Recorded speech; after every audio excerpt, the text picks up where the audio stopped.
They say remakes are never as good as the originals. They're not wrong. The revival of legend either requires context or freshness in relevance. My name is Ishan, welcome to Turbocharged, and we're here to check out the 2022 Yezdi lineup.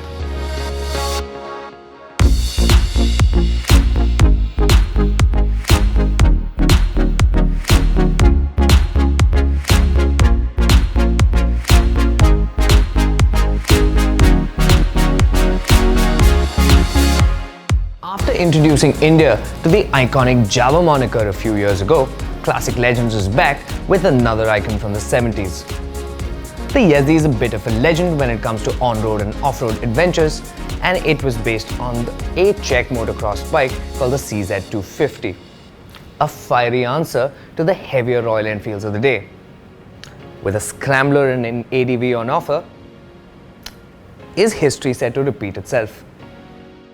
When Mahindra-owned Classic Legends was out testing the new Yezdi, it was causing a few raised eyebrows with the classic collectors community, because neither of the two test mules looked anything like the original Road King. There were speculations of a third, but Classic Legends managed to keep it on the down low pretty well. As you can see, Yezdi now offers 3 variants: the Roadster for the road, Adventure for off-road, and a clever little hybrid, the Scrambler, for everything in between.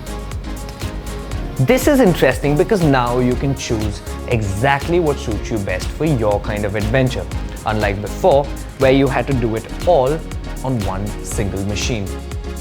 All 3 models feature LED headlamps, tail lamps along with retro-style turn indicators and 3 ABS modes.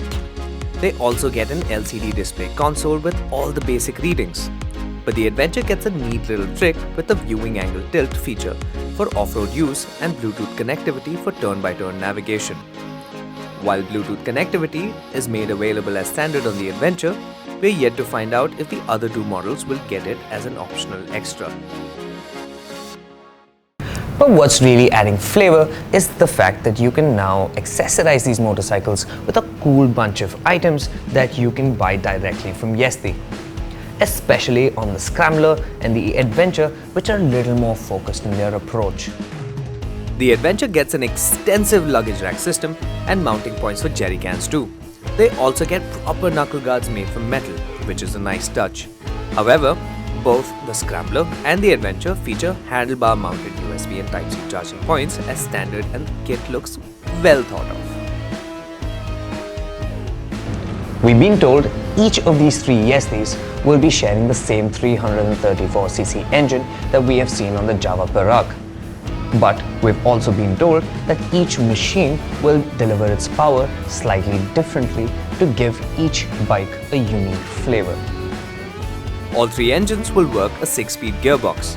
The Roadster will make 29.7 PS and 29 Nm. The Scrambler will churn out 29.1 PS and 28.2 Nm. And the Adventure will hold the strongest grunt of the 3 with 30.2 PS and 29.9 Nm. Maximum power and torque on all 3 bikes are said to be delivered below 8,000 RPM, and all 3 motorcycles weigh in under 190 kilograms, although more clarity is awaited on whether this is dry weight or wet weight. If you were a fan of the original Yezdi, then this Roadster is the design that will appeal to you the most. As a proper homage to the Road King, this one is available in 5 different color options, including 2 with chrome accents. At 1.98 lakhs, this is also the most accessible Yezdi of the 3. Be it the split chrome twin exhausts or this engine casing from a bygone era. This machine has little bits and bobs that have a very tasteful appeal to a motorcycle that is retro and modern at the same time. The Roadster sits long with a wheelbase of 1440 mm and ground clearance of 175 mm. That's both longer and taller than, say, an RE Meteor 350. You also get tubeless tires with alloy wheels and gas-charged twin rear shocks with preload adjustability. But it's the little design elements on the Roadster that I like the most, like the metal Faroher badging on the tail, which in modern Zoroastrianism is a representation of the development of the human soul. That's a nice touch. Now let's talk about the 2 off-road bikes that Yezdi will offer alongside the Roadster. Be it the Adventure or the Scrambler, these two bikes have some serious credentials, at least on paper, to handle some gnarly off-road stuff. Be it the wire spoke rims, the tall ground clearance, or the long travel suspension. These two bikes look kitted to go anywhere and handle anything. The Adventure gets the longest wheelbase at 1465 mm and the biggest fuel tank of the three with 15.5 litres in the pot. The Scrambler gets a decent 12.5 litre tank but gets a short wheelbase of 1403 mm, which should make it a lot more agile on the road and around trails. The Scrambler even gets twin exhausts for that extra retro modern touch. It's one thing to revive a legend, and it's another to stay relevant even today. With 3 different models of the Yezdi now available, one for each kind of adventurer and explorer, I'm more than excited to have all 3 out on the road on a nice long ride and see what they feel like. This is me, Ishan, signing off. See you soon.